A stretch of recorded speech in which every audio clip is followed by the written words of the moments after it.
بسم الله الرحمن الرحيم الحمد لله وكفى والصلاة والسلام على الحبيب المصطفى صلى الله عليه وعلى آله وسلم تسليما كثيرا. إن الله وملائكته يصلون على النبي يا أيها الذين آمنوا صلوا عليه وسلموا تسليما. رب اشرح لي صدري ويسر لي أمري واحلل عقدة من لساني يفقه قولي. إخواني أخواتي أبنائي بناتي أعزائي عزيزاتي أصدقائي صديقاتي أعدائي عدواتي mes ennemis et mes ennemis, je vous aime mon Allah subhanahu wa ta'ala. Quel que soit le niveau d'animosité que vous avez contre moi, je vous aime mon Allah subhanahu wa ta'ala. Vous savez pourquoi? Vous ne vous êtes jamais posé la question pourquoi. Imaginez-vous, vous adorez Allah. Vous avez reconnu Allah. Ce n'est pas rare.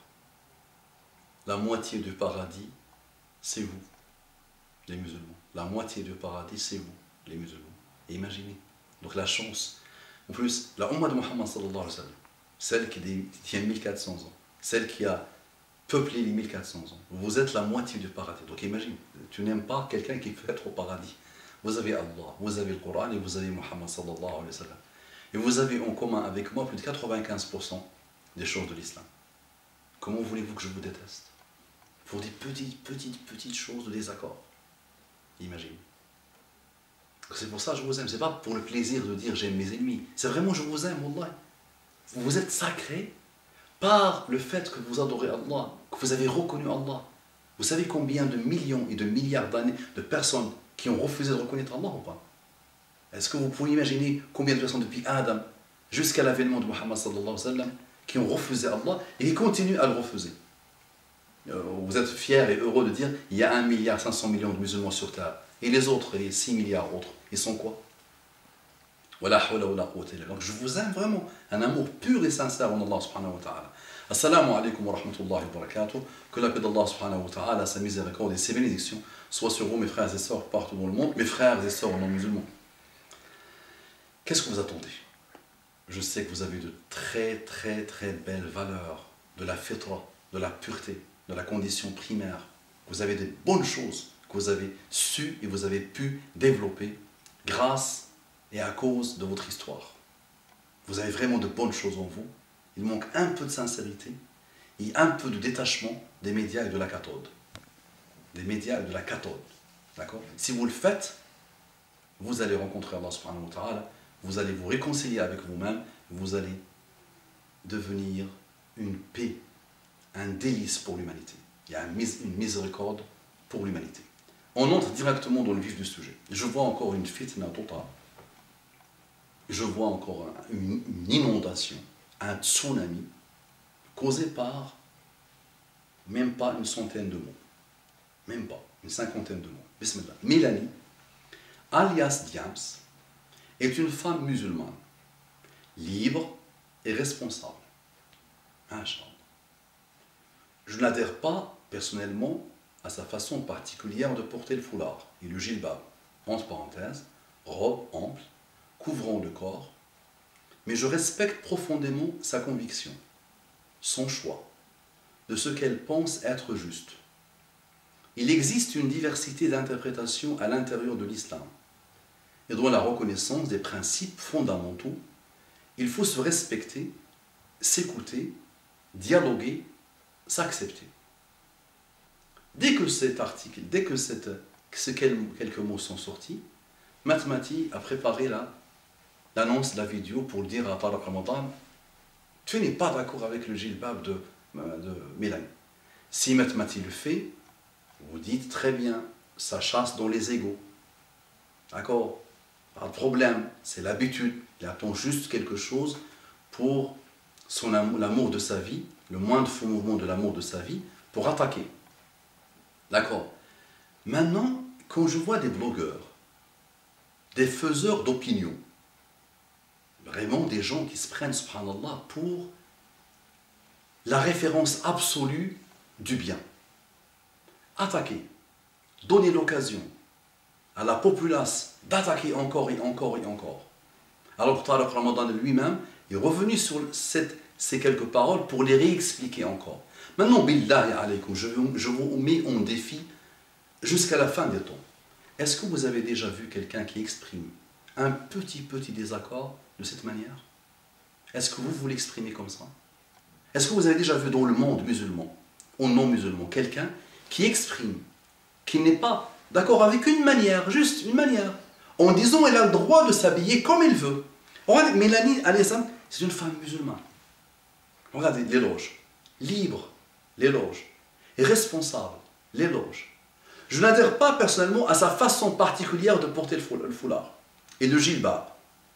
En parenthèse, robe, ample, couvre le corps. Mais je respecte profondément.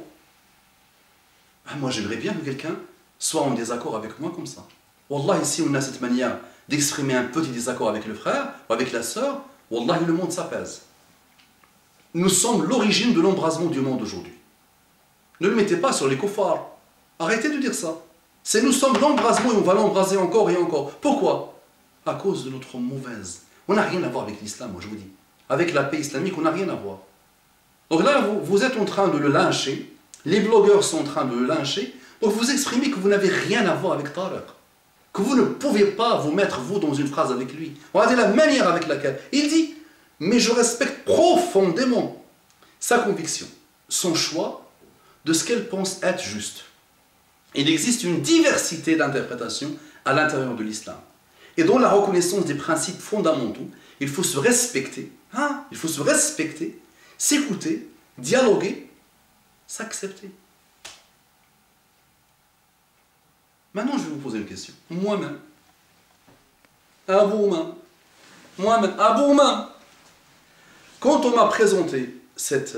moi qui a fait pratiquement un mois de la pub pour le livre de Diams, qu'il a posé dans mon profil Facebook pendant plus d'un mois. Depuis que j'ai su que le livre allait sortir, j'ai mis une pub, d'accord.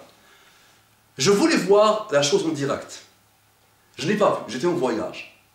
J'arrive, quelques heures après, on me lance la chose sur... Et quand j'ai vu, wallahi, moi-même j'ai dit, mais elle aurait pu faire un effort sur sa manière de s'habiller. L'imada, pourquoi je vous raconte ça? Parce que moi, j'ai grandi dans un endroit où cette manière de s'habiller est extraterrestre pour nous. Nous avons le malhfa. Au Sahara, ils ont le malhfa. En islam, il n'y a pas une manière de s'habiller plus qu'une autre, au moins qu'une autre. Mais au moins, c'est... Étudiez un peu la science islamique, les amis, vous allez voir qu'on essaye toujours de ne pas choquer ceux avec qui on habite. Donc quand ces djilbabs-là, ces manières de porter, le hijab et les djilbabs, sont arrivés dans le Sahara, ça a créé des frictions, ça a créé des problèmes. Les familles n'étaient pas contentes. Vous voyez quelque chose d'extraterrestre, quelque chose de bizarre. D'accord? Maintenant, je vous pose une question. Ta propre mère. Maintenant, dis ta propre mère. J'espère que ta propre mère était musulmane. Muhtajiba. Comment elle sait s'habiller? Ta propre mère, si elle voit cette manière de faire, cette manière de s'habiller, elle va la trouver un peu... D'accord? Ta propre mère, toi le blogueur, ou les blogueurs, vous vous amusez maintenant là. Le libre penseur, je pense lui aussi, là il saute au plafond. Parce que Tariq Ramadan va être attaqué. Masha'Allah. Et tous les blogueurs, allez, je vous défie, vos propres mères, reprenez les photos de famille. Et regardez.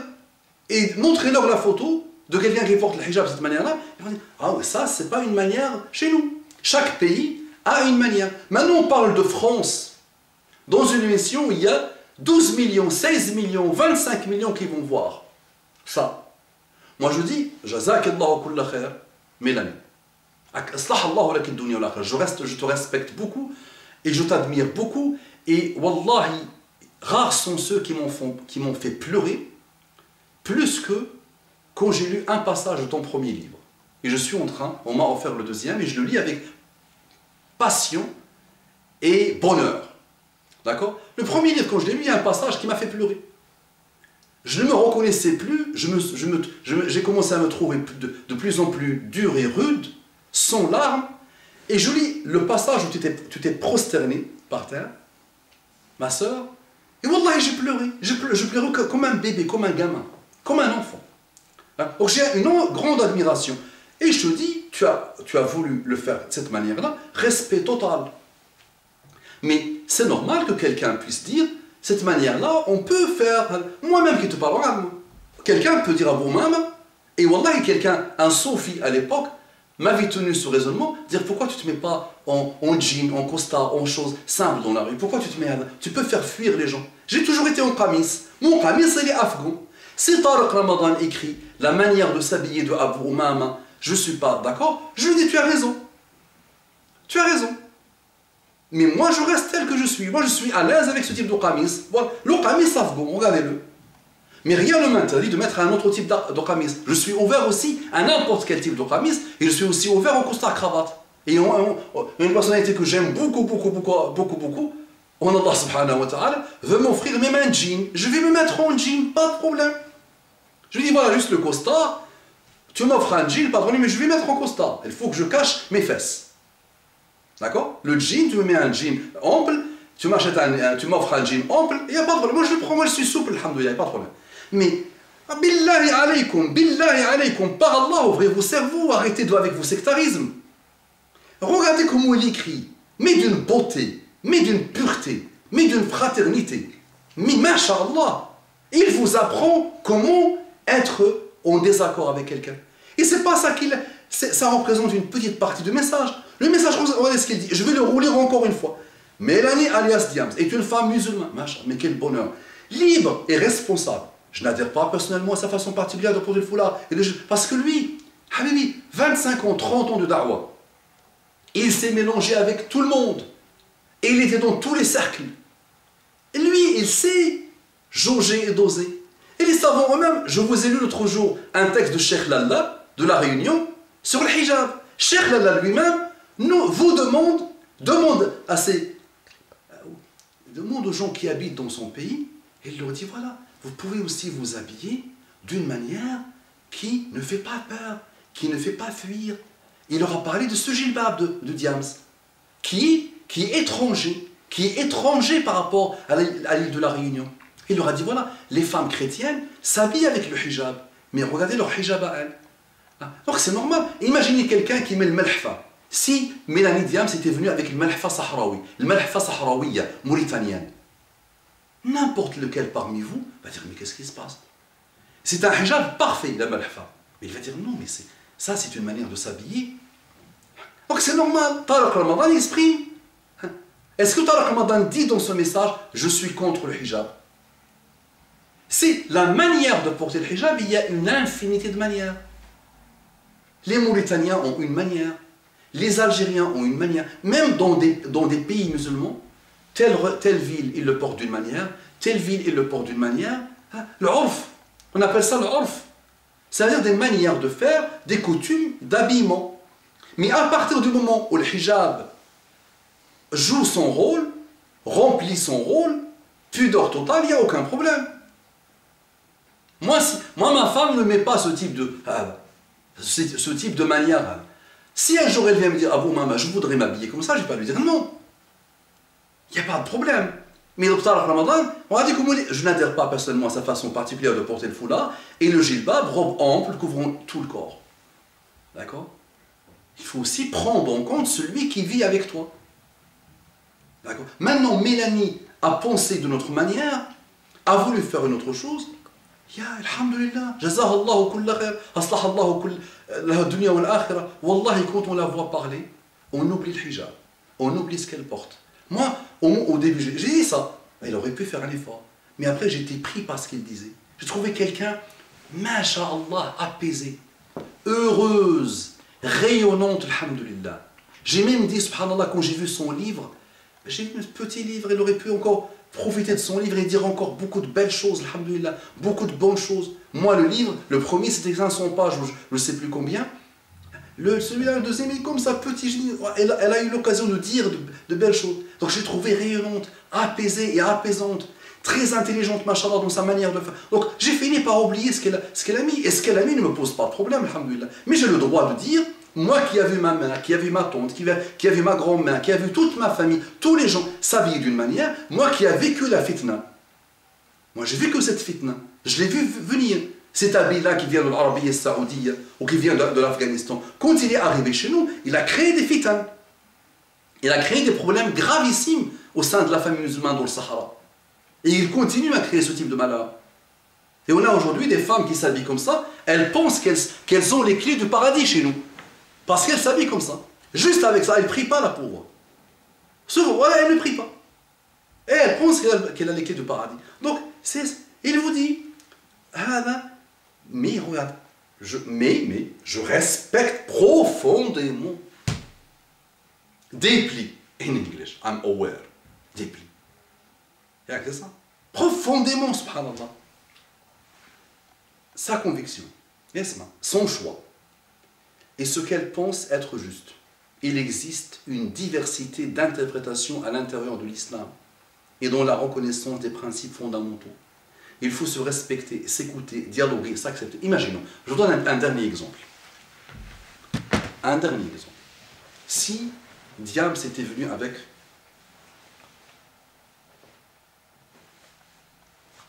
entier, que les yeux. Diams, ça attire le buzz.